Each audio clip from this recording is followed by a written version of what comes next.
বৈঠক অনুষ্ঠিত হয়েছে বলে জানিয়েছে মার্কিন সংবাদ মাধ্যম সিএনএন। বৈঠকে বসলেন তারা। এর মাধ্যমে দুই নেতার মধ্যে খারাপ হওয়া সম্পর্কের। আসসালামু আলাইকুম। বর্তমান বিশ্বের কেউ কারো তাবেদারি করে না। তাবেদারির বাংলা অর্থ হলো কারো হুকুম পালন করা বা জি হুকুম জাহাপনা এটা বলা।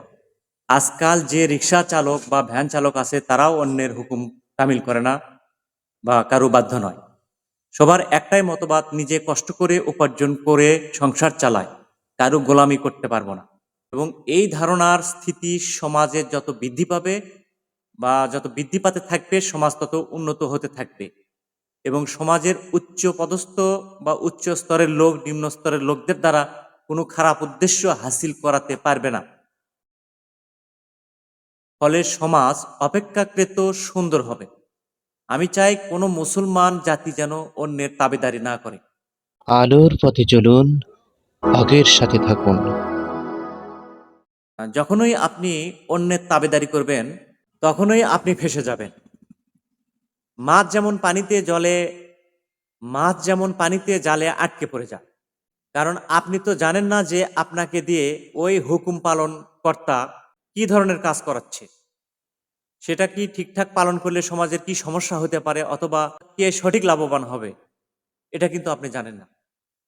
আপনি শুধু এটাই পেলেন, সেটা হলো 500 বা 1000 টাকা। ঠিক ইসরায়েল এই কাজটা করেছে, অন্যের তাবেদারি।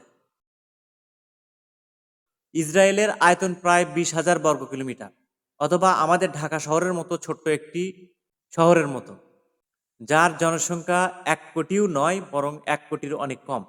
তো এই সামান্য আয়তনের এবং সামান্য জনসংখ্যা নিয়ে, সামান্য জনশক্তি নিয়ে সারা বিশ্বের লেবানন, ইরাক, ইরান, ইয়েমেন প্রভৃতি দেশের সাথে একযোগে যুদ্ধ করতে পারে, তবে সেটা সবার কাছে অবিশ্বাস্য মনে হতেই পারে।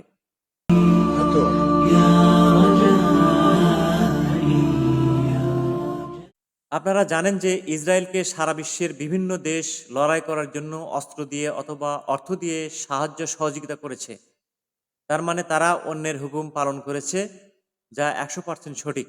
মুসলমানদের সাথে বিধর্মীদের অন্যতম পার্থক্য এটাই যে মুসলমানরা না খেয়ে মরে যাবে, তবু অন্যায়ের কাছে মাথা নত করবে না, অন্যের তাবেদারি করবে না, আল্লাহর অনুগত্য ছাড়বে না, একমাত্র পবিত্র সত্তার তাবেদারি করবে এই মুসলমান জাতি।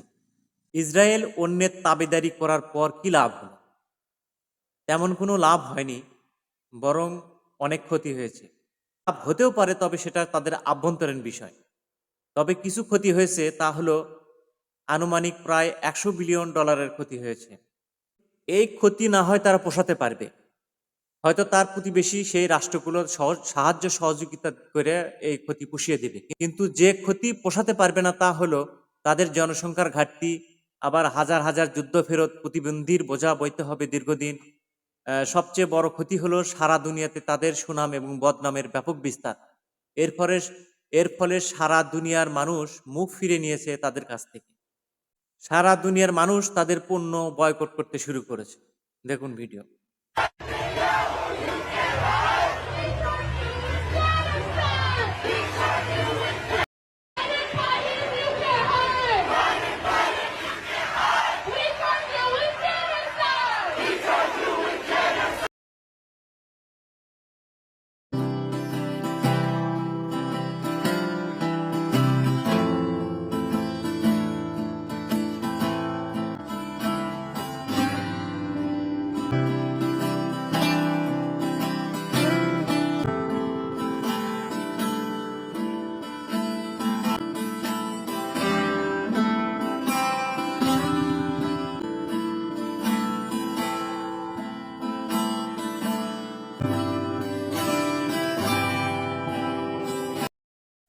ফিলিস্তিনের তেমন কোনো পণ্য নাই বা তাদের তেমন কোনো বাণিজ্য নাই।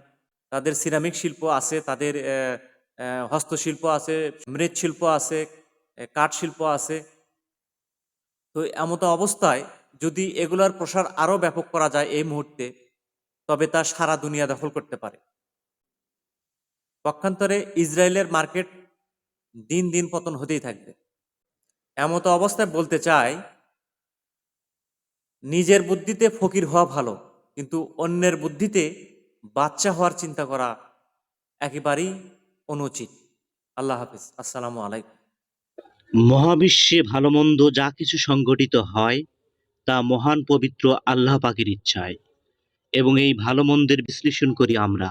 তাই আলোর পথে চলুন, হকের সাথে থাকুন। হক এন্টারটেইনমেন্ট আর্ট।